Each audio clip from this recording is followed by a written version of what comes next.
Escuchas, soy Mónica Alfaro, productora de Podcast en Expansión, y el día de hoy vamos a hablar de cuál es el escenario inmobiliario en nuestro país y qué tantas posibilidades tenemos, sobre todo los millennials, de ser propietarios.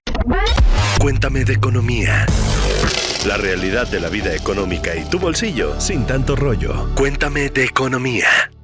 Para hablar de esto me acompañan Diana Zavala, editora de Obras, y Beto Verduzco, jefe de información de Expansión. ¿Cómo están? Hola, bien, Moni, ¿tú? Bien, gracias. Hola, muy bien, Moni, muchas gracias. Qué bueno otro capítulo más. Voy a empezar diciendo que yo no soy propietaria, que no tengo una casa, que no tengo un terreno, un departamento. Siento que nunca lo voy a tener. Y más después de ver esta nota en Expansión hace un par de semanas en donde dice que en la Ciudad de México se necesita más tiempo para comprarse una casa que en París, San Francisco, Zúrich, Singapur. Ya no voy a seguir, ¿no? ¿Qué es esto? Se dice ahí que es una burbuja inmobiliaria. Diana, ¿qué es una burbuja inmobiliaria y por qué todo alrededor es terrible? Te cuento, Moni, sientes bien, bueno, no sientes bien, pero es algo que comparten muchos mexicanos y mexicanas, sobre todo de estas generaciones jóvenes que han visto este crecimiento desmedido del precio de la vivienda, sobre todo en ciudades como la Ciudad de México, Monterrey, Guadalajara, pero que no han visto el mismo crecimiento en su salario, en sus ingresos y en sobre todo en tipos de créditos más amigables y demás. Entonces, bueno, es una situación complicada que ahorita seguramente desglosaremos un poco más, pero respondiendo a tu pregunta de una burbuja inmobiliaria, se habla mucho sobre si hay una burbuja inmobiliaria en México. ¿Qué es este fenómeno? A grandes rasgos seguramente Beto nos podrá explicar mejor, pero es cuando el precio de los inmuebles residenciales suben a precios desmedidos que ya después el mercado no puede costear y de pronto bajan y caen y continúan cayendo durante largos periodos de tiempo. En Estados Unidos ya se vivió la burbuja inmobiliaria que explotó. Miami fue uno de los mercados más afectados, por ejemplo, y es causada por fenómenos como la especulación, porque los bancos dan créditos sin pedir tantas garantías a cambio. Muchas personas buscan invertir en activos inmobiliarios, pero sin realmente conocer bien el mercado, sin que haya mucha demanda. Y por eso se especula que en México exista. Realmente no, hasta el 2021 Bloomberg decía que no, que todavía no existe porque aún hay condiciones en el mercado para que haya demanda en ciudades como la Ciudad de México, a pesar de que es tan difícil adquirir la vivienda. Sí, mira, Moni, yo creo, mira, hace poco acabamos de platicar o se discutía el tema de vacaciones dignas. Un tema que me parecía que abarcaba un asunto de justicia laboral. Pero ¿sabes qué? Yo creo que si vamos a empezar ya a meternos a estos temas, creo que sí es necesario hablar ahora de un tema de vivienda digna.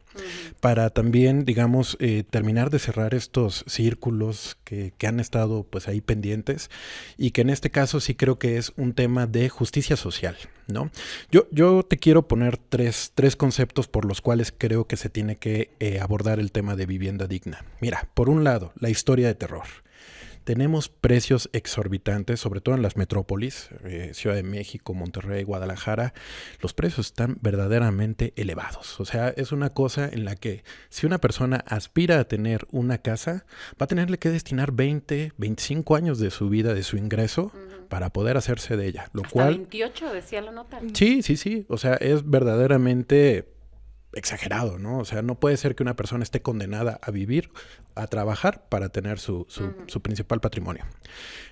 El concepto número 2, la realidad. ¿Qué tenemos en México? 75% de la población trabajadora gana hasta 3 salarios mínimos. Eso quiere decir unos 18,000 pesos al mes. Con 18,000 pesos al mes, como están los precios de las viviendas, imposible hacerse de una casa. Y por el otro lado, en el tercer concepto, el tipo de vivienda que estamos viendo. O sea, son viviendas, perdón la expresión, huevitos. Entonces, digamos, tenemos estos 3 conceptos. Creo que se hace necesario el tema de vivienda digna.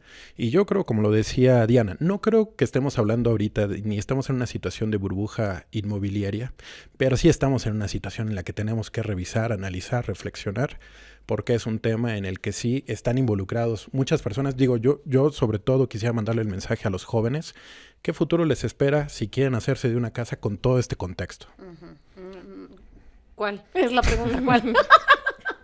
Ok, a ver. Un punto que me parece relevante, la gente que escucha Cuéntame de Economía no solamente está en la Ciudad de México, y ya sabemos que el escenario es muy distinto en diferentes estados o ciudades, ¿no? ¿Cuáles son las ciudades más caras del país en términos de vivienda, o sea, no de turismo y así, en términos de vivienda, o cuáles, sí, es en las que es más complicado estar? Pues a cierre del 2022 fueron la Ciudad de México, Morelos, Querétaro y Nayarit. Son ciudades que están al centro, están alrededor de la Ciudad de México y en donde las personas se pueden desplazar fácilmente para llegar a sus lugares de trabajo. Como bien dice, son caras para vivir porque también tenemos casos o zonas muy caras, dolarizadas, como Los Cabos, como Cancún, pero ahí el fenómeno de vivienda es totalmente distinto porque está enfocado en mercado turístico y extranjero, en donde, aunque sí se ha desplazado a la población nativa, no vemos tanto problema porque se desplazan diariamente a esos lugares que son sus sitios de trabajo. En la Ciudad de México, por ejemplo, que es la más cara y que a pesar de que muchas personas, principalmente con este tema del teletrabajo durante la pandemia, salieron de aquí para irse a Puebla, Querétaro y demás, sigue siendo muy demandada. El precio de la vivienda, por ejemplo, aquí supera los 3 millones de pesos ya en mercado y en como tienes una vivienda y la pones hacia los demás, que es sumamente elevado porque es el promedio. Hay zonas muy elevadas como Polanco, en donde muchas personas quieren vivir por los centros de trabajo, Las Lomas, Pedregal y demás, pero este es el promedio de vivienda en la Ciudad de México, que es la más cara, que a veces se va peleando con Monterrey, sobre todo por zonas como San Pedro Garza, pero sigue siendo la capital del país. Y menciona Diana el tema del precio promedio. Desde luego hay viviendas mucho más elevadas, pero también ya estamos viendo el fenómeno de viviendas dolarizadas. Entonces, tú sabes lo que implica que estén indexadas los precios de venta o renta en dólares. Si el dólar se te sube, pues se te encarece también la posibilidad de acceder a eso. Y además estamos viviendo otro fenómeno que creo que vale la pena también discutirlo, que lo conocemos como la gentrificación o los nómadas digitales, que están también pues generando que los precios suban muchísimo más. Porque estamos hablando también de gente, sobre todo extranjeros, estadounidenses, europeos, que tienen la posibilidad de venirse aquí a vivir, sobre todo a la Ciudad de México, en ciertas zonas.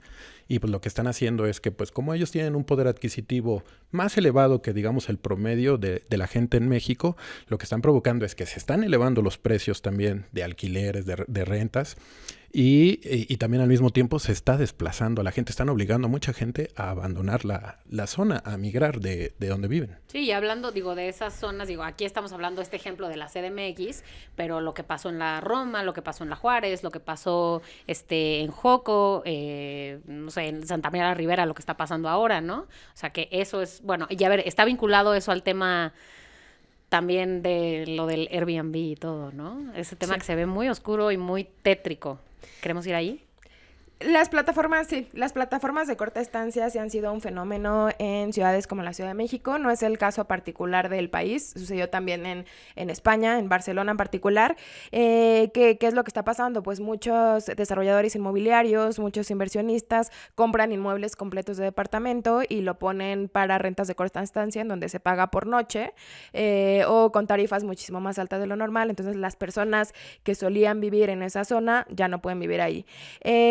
Con todo este tema de que llegaron muchísimas personas a las zonas que mencionas, como la Condesa, el gobierno de la Ciudad de México hizo una alianza con esta plataforma y con la UNESCO para facilitar la llegada de nómadas digitales y tener pues movimiento económico en estas zonas, con la condición de que personas que radican en Xochimilco, Tláhuac y Iztapalapa pudieran ser sus guías turísticos.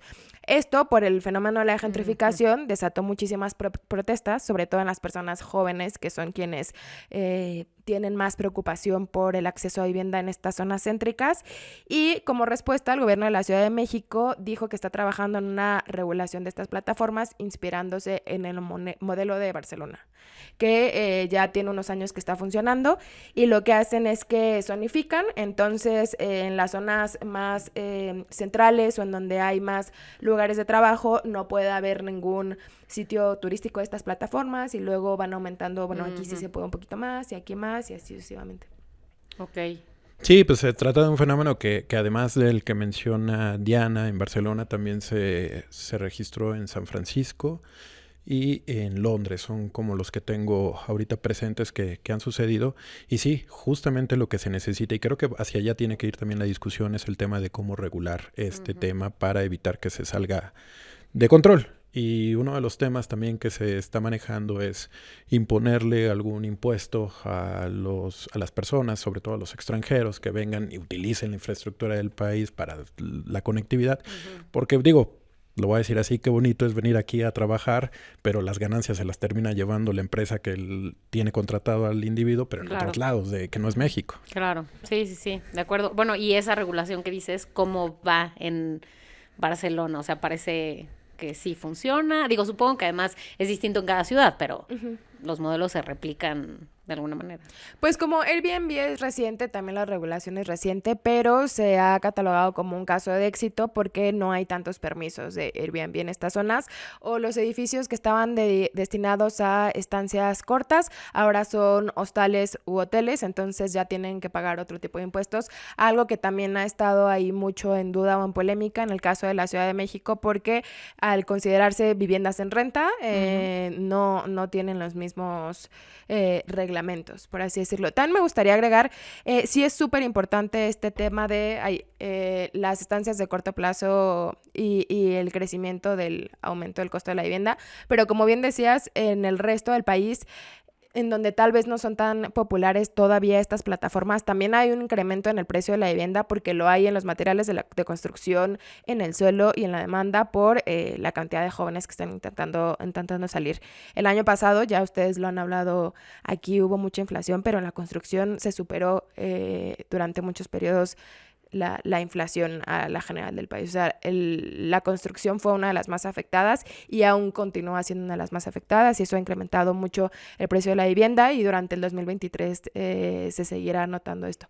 Por lo que muchas empresas vivienderas, productoras de vivienda, han optado por destinar su capacidad a construir vivienda media, vivienda residencial y no vivienda social, porque no les da.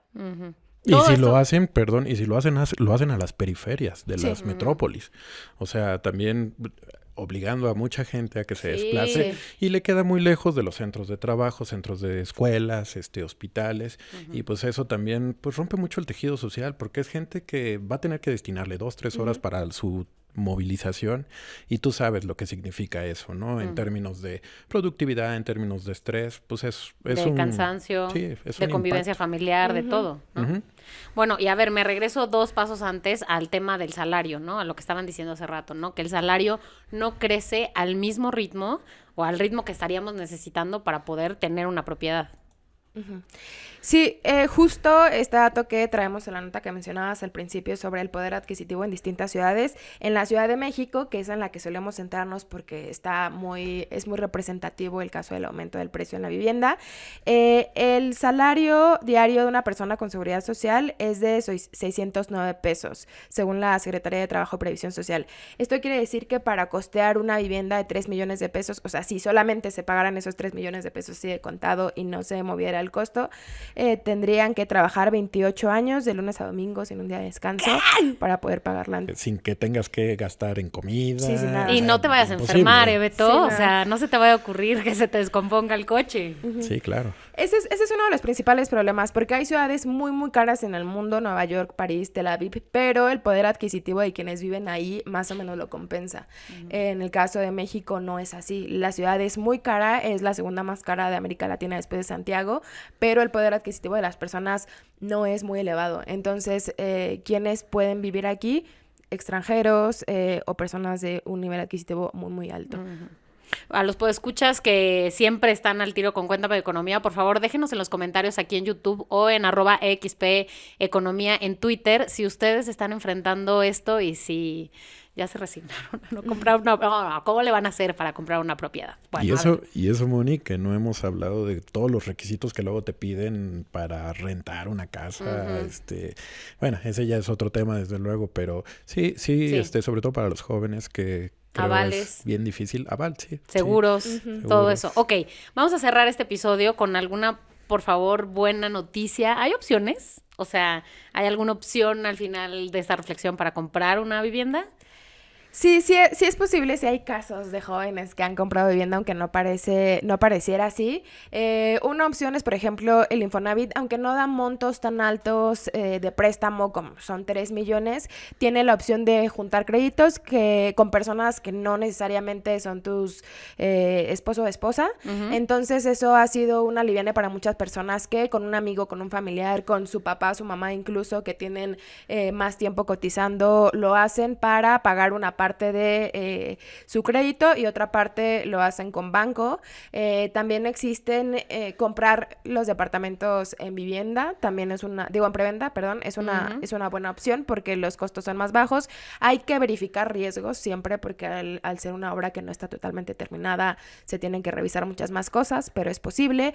También dar enganches más grandes, ahorrar al inicio durante un poco más de tiempo para que después las mensualidades sean más ligeras o se pague por menos años y demás. También hacer uso de PropTechs, de tecnología para renta también es una opción. Ahorita que mencionabas el tema del aval, ya hay muchas plataformas que te ayudan a que el arrendador tiene un seguro que ellos proporcionan, entonces tú no tienes que dar tu aval. Que también surgió como una solución a los jóvenes que pues no tienen propiedades aquí, que vienen del Estado de México y su familia no tiene propiedades aquí. Entonces también existen esas opciones. Y finalmente, fijarse en las zonas de reconversión.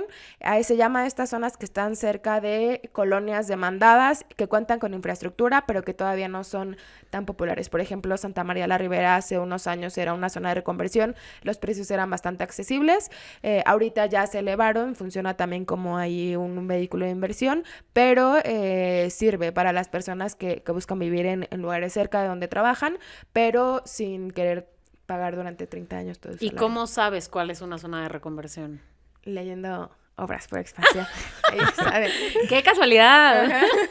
Sí, y además, Moni, yo nada más también en esta reflexión y dejar algo positivo es, sí, nos centramos mucho en la Ciudad de México, pero también hay otras zonas del país donde la vivienda es más accesible. Diana no me va a dejar mentir. Ahorita creo que el punto como que de moda y que mucha gente habla es Mérida, ¿no? Los precios de la vivienda allá son accesibles, son más baratos. Por supuesto, si comparamos con la Ciudad de México vas a agarrar corriendo y decir, claro, bueno, pues por lo menos me voy a comprar un terrenito y aquí voy a empezar a construir. Ya después le sacaré provecho, ¿no? Uh-huh. Como pasó en Querétaro. Ahorita ya Querétaro quizás no es lo más barato, pero en algún momento se volvió también un punto en el que mucha gente fue a poner su terreno, o gente que compró casa o está rentando casa porque resulta más atractivo. Esa también es otra manera de verlo, y además pues también lo puedes ver incluso como una inversión. Recordémosle a la gente, porque pues también este capítulo es Cuéntame de Economía, recordémosle a la gente que una de las grandes inversiones que se pueden hacer siempre están ligadas al sector inmobiliario. Uh-huh. Bueno, y las 3 ciudades que decías más caras, Ciudad de México, Morelos y Querétaro, mi pregunta es, los estados más baratos o los lugares más baratos de la lista que compartió Diana son Durango, Tlaxcala y Tamaulipas. ¿Van a ser los Méridas de dentro de 10 años? Todo depende. Me parece que nada es garantía. Depende de cómo se desarrolle la infraestructura, servicios y seguridad. Esos 3 elementos son los que le dan plusvalor a las zonas, a la vivienda. Entonces, es cosa de estarlos monitoreando. Mérida siempre ha sido tranquila, siempre ha sido de las ciudades más seguras del país. Entonces, fue cuestión de tiempo que comenzara a tener el auge que tiene actualmente. Entonces, no podría verlo como con una bola de cristal. Uh-huh. Pero es cosa de darle seguimiento, como les digo, a estos servicios, a las inversiones que se realizan en estos lugares. Pues muchas gracias, Diana, Beto, por estar el día de hoy en Cuéntame de Economía. Ya saben que todos los lunes hay un episodio nuevo en plataformas de audio y YouTube. Y si quieren hacerle un bien a alguien, por favor, compártanle este episodio a quien crean que lo necesita, con quien quieran compartir su crédito Infonavit, a quien quieran persuadir para vivir juntos o tener una inversión juntos. Gracias por estar aquí, amigos. Gracias a ti, Moni. Gracias, Beto. Gracias, Diana. Gracias, Moni. Gracias a todos. Cuéntame de Economía, un podcast de Expansión. Disponible todos los lunes en nuestro canal de YouTube.